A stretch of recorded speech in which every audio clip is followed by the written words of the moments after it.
जो है वर्णन आया है कि अक्रूर जी सवेर में चले और शाम में पहुंचे, तो बीच में कहां थे अक्रूर जी? इस पर में हमारे आर्य समाज के जो प्रवर्तक हैं स्वामी दयानंद सरस्वती, उनके जैसा विद्वान आदमी मोहित हो गया। दयानंद सरस्वती मोहित हो गए और सत्यार्थ प्रकाश में लिख डाले कि यह कपोल कल्पित बात है कि अक्रूर जी सवेर में चले और 16 किलोमीटर जो है जाने में उनको भर दिन का समय गया, लग गया। यह कपोल कल्पित बात है और मजाक करते हुए लिखे कि कथा कहने वाले पंडित जी के घर में जा करके लगता है अक्रूर जी सो गए भर दिन, इसके बाद वहां से चले। मजाक के लहजे में यह लिखे, लेकिन उनको श्रीधर स्वामी, बंशीधर स्वामी, वल्लभाचार्य, विश्वनाथ चक्रवर्ती, जितने के जितने टीकाकार हैं भागवत के, लगता है उसका उन्होंने स्वाध्याय नहीं किया। अक्रूर जी कहाँ थे सो सुन लीजिए। अक्रूर जी वहां से जो चले हैं तो यह सोचते हुए चले हैं कि हम अपने आराध्य देव का दर्शन करने के लिए जाते हैं, तो रथ पर चढ़ करके नहीं जाना चाहिए और पैदल भी नहीं चलना चाहिए। अक्रूर जी वहां से दंड प्रणाम देते हुए गए हैं। मथुरा से लेकर के वृंदावन तक अक्रूर जी पीछे पीछे रथ चला है और अक्रूर जी दंड प्रणाम देते हुए गए हैं। दंड प्रणाम देना समझते हैं, देखे हैं कभी? कुशेश्वर स्थान लोग जाते होंगे बाबा को दंड प्रणाम देते हुए, तो यहाँ से जाने में कितना समय लगता है? कुशेश्वर को जाकर दंड प्रणाम देते हुए कितना समय लगता है? 5 घंटा लगता है, जबकि यहाँ किलोमीटर कम है। तो मथुरा से वृंदावन जाने में कितना समय लगेगा? सवेर में चलेगा तब शाम में पहुंचेगा। इस रहस्य का वर्णन तो टीका में आप प्रवेश कीजिएगा, भागवत में प्रवेश कीजिएगा तब होगा। दयानंद स्वामी नहीं प्रवेश कर सके, आर्य समाज के प्रवर्तक। हम काफी सम्मान के साथ और अदब के साथ यह कहते हैं, और अभी के आर्य समाजी किस खेत की मूली है, वे तो इस बात को समझते ही नहीं है। वे कहते हैं कि भागवते का निर्माण हुआ है हाल में आकर के राजा बोपदेव के समय में, इसी को वे अपने कुतर्क से सिद्ध करते हैं। तो हम इसीलिए कर दिए चर्चा कि इतना भागवत आप लोग सुने, किसी आर्य समाजी से भेंट हो जाएगी तो सब लिख पोत करके देंगे, बराबर देंगे। कहते हैं क्या सुने भागवत, सब तो कपोल कल्पित सब कहानी सब है बनाया हुआ। तो मैंने इसका प्रमाण भी दे दिया कि अक्रूर जी वहां से दंड प्रणाम देते हुए चलते हैं, मनोरथ करते हुए चलते हैं। देखिए, भगवान राम के अवतार में जो कार्य विश्वामित्र जी किए हैं, वही कार्य भगवान कन्हैया जी के अवतार में अक्रूर जी किए हैं। विश्वामित्र शब्द जो है, विश्वामित्र शब्द बहुत ही खराब शब्द था। विश्वामित्र का संस्कृत में माने होता है विश्व जोड़ अमित्र, विश्वामित्र। संधि विच्छेद कीजिएगा, अकह सवर्णे दीर्घ, संधि का सूत्र है व्याकरण में, अकह सवर्णे दीर्घ, अर्थात अ और अ मिलकर के आ हो जाता है। तो विश्व जोड़ अमित्र, तो विश्व और अमित्र बन करके तब विश्वामित्र शब्द बनता है, शब्द बनता है। विश्वामित्र की बहुत बदनामी होती थी। विश्वामित्र का माने हुआ संसार का शत्रु। विश्वामित्र को सब खराब दृष्टि से लगा देखने, तो विश्वामित्र जो है अपनी बदनामी को दूर करने के लिए विश्वामित्र पाणिनि की तपस्या की। पाणिनि व्याकरणाचार्य थे, जो पाणिनि व्याकरण पर में बना है आपको व्याकरण। अभी कंप्यूटर साइंस में रिसर्च किया गया तो सबसे फास्ट जो है लैंग्वेज वह संस्कृत ही है। सबसे फास्ट ट्रैक जो है संस्कृत का ही है, उसके बाद अंग्रेजी और जर्मन का है। हिंदी वगैरह का तो बहुत स्लो है, तो सबसे फास्ट है संस्कृत का। तो विश्वामित्र जी पाणिनि की तपस्या किए, पाणिनि वैयाकरण की रचना किए हैं। पाणिनि के वैयाकरण में 4000 सूत्र है, और पाणिनि के वैयाकरण का पूर्ण ज्ञान जिसको नहीं होगा वह शुद्ध शुद्ध संस्कृत न तो पढ़ सकेगा, न लिख सकेगा, न बोल सकेगा। और भागवत आदि ग्रंथों का रहस्य और तात्पर्य तो वह निकाल ही नहीं सकेगा यदि ज्ञान नहीं है पारणिका का। यदि वह प्रेमी है, कन्हैया जी के प्रेम की प्राप्ति उसे हो गई, तब उसके भीतर में ज्ञान विज्ञान सब संचारित हो जाएगा, उसकी बात अलग है, लेकिन सामान्य व्यक्ति नहीं कर सकता। तो विश्वामित्र जी पाणिनि की तपस्या किए, पाणिनि एक सूत्र की रचना कर दिए। विश्वामित्र जी के बदनामी को रोकने के लिए एक सूत्र की रचना कर दिए। वह सूत्र क्या है? पाणिनि का मित्रो चरसः। और इसका इस सूत्र के आधार पर में जो है हो जाएगा क्या? तो विश्व जोड़ मित्र बराबर विश्वामित्र। इससे सिद्ध होती है कि विश्व का जो मित्र हो, और गया हट गया।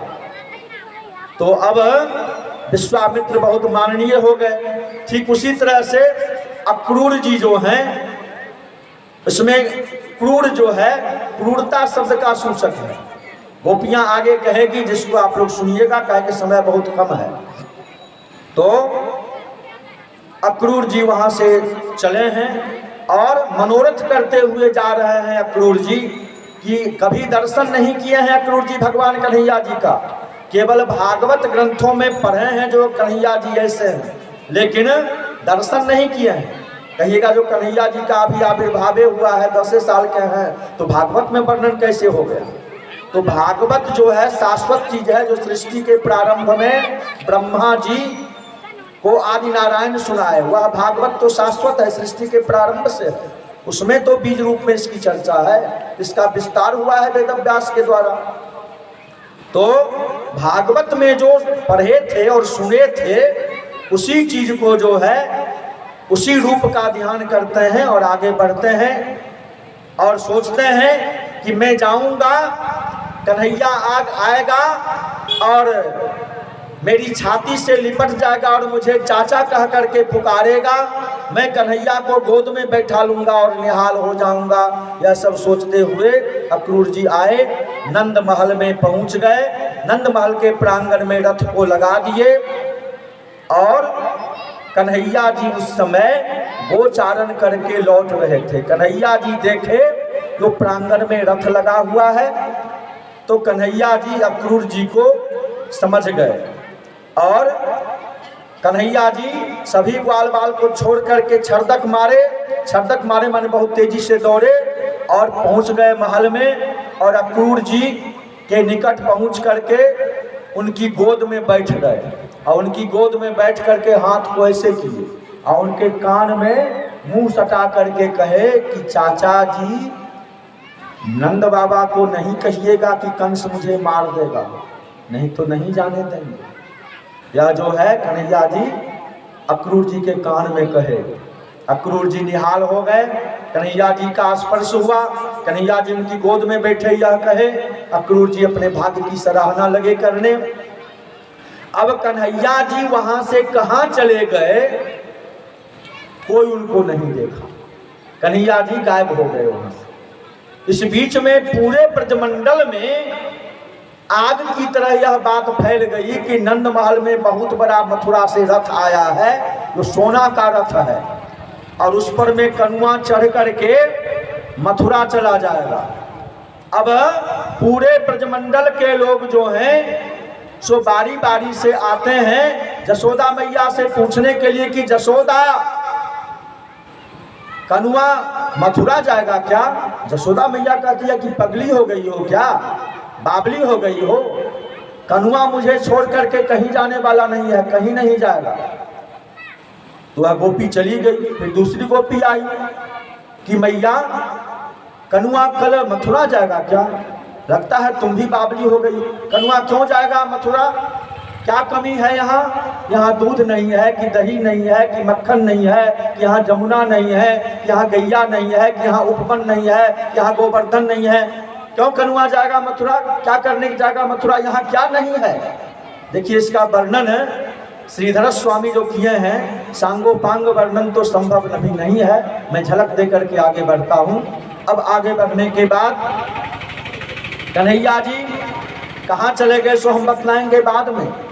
अब जसोदा मैया के यहाँ बहुत सारे लोग आकर के यह पूछ रहे हैं। अंत में जसोदा मैया के मन में हुआ इतने लोग कह रहे हैं तो जरूर कुछ बात होगी। बाहर निकल कर देखती है तो बहुत बड़ा रथ जो है नंद महल के प्रांगण में लगा हुआ है। तब तो शक हो गया, तो आवाज देती है पर्दे के पीछे से, महर महर महर। स्वामी को सम्मान के लिए महर शब्द का उच्चारण ब्रजभाषा में किया जाता है। जैसे आर्यपुत्र का उच्चारण आर्यपुत्र कहा जाता है, संस्कृत में पढ़िएगा। सीता जी भगवान राम को आर्यपुत्र कहती हैं, यशोधरा भगवान बुद्ध को आर्यपुत्र कहती हैं। ठीक उसी तरह से महर कहा जाता है ब्रजभाषा में। तो नंद बाबा आवाज सुने तो आए, मुखातिब हुए, क्या बात है? तो यशोदा मैया कहती है जो क्या बात है यह आप पूछ रहे हैं, कनुआ कल मथुरा जाएगा क्या? तो नंद बाबा का देखिए हृदय, नंद बाबा कहते हैं मथुरा जाएगा तो क्या हुआ, 11 साल का हो गया, मथुरा जाएगा, बाजार घूमेगा, तेज तर्रार बनेगा कि तुम्हारे आंचल में छिप करके रहेगा, उससे उसका भविष्य बनेगा और काम चलेगा। तो मथुरा कल चला जाएगा कनुआ क्या? तो बावली हो रही हो, मथुरा जाएगा तो सब दिन के लिए जाएगा थोड़े ही, बाजार घूम करके वहां से चला आवेगा। तो कनुआ चला जाएगा मथुरा क्या? यह कह करके यशोदा मैया मूर्छित हो जाती हैं। नंद बाबा उनको उठा करके बिछावन पर बैठाते हैं, पानी का छींटा दे करके सहज करते हैं। अब इधर कन्हैया जी क्या करते हैं सो देखिए। कन्हैया जी वहां से छरदक मारे और कहाँ चले गए? निकुंज वन में चले गए। कन्हैया जी निकुंज वन में चले गए, जहां राधा रानी आज 16 श्रृंगार करके कन्हैया जी की प्रतीक्षा कर रही हैं। और आज बामा अंग जो है राधा रानी का फरक रहा है।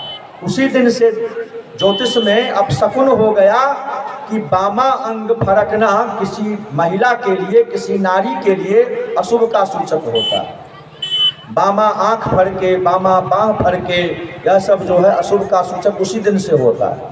तो राधा रानी का चित्त आज व्याकुल है, बायां अंग फरक रहा है, चित्त व्याकुल है। वियोग का सूचक है कि प्रियतम के साथ वियोग हो जाएगा, प्रियतम जुदा हो जाएंगे, जुदा हो जाएंगे। जुदाई का सूचक है बायां आंख फरकना। राधा रानी का आज बायां अंग फरक रहा है, राधा रानी का चित्त विह्वल हो रहा है, राधा रानी का मन बहुत खोया खोया सा है, होश उड़ा उड़ा सा है। इसी बीच में कन्हैया जी वहां पहुंच जाते हैं। कन्हैया जी की आगवानी करती है तो राधा रानी कहती है कि कनुआ आज मेरा चित्त बहुत ही अशांत है, लगता है वियोग होने वाला है, मुझे बामा अंग फरक करके यह अशुभ सूचक संकेत दे रहा है, बायां अंग फरक करके।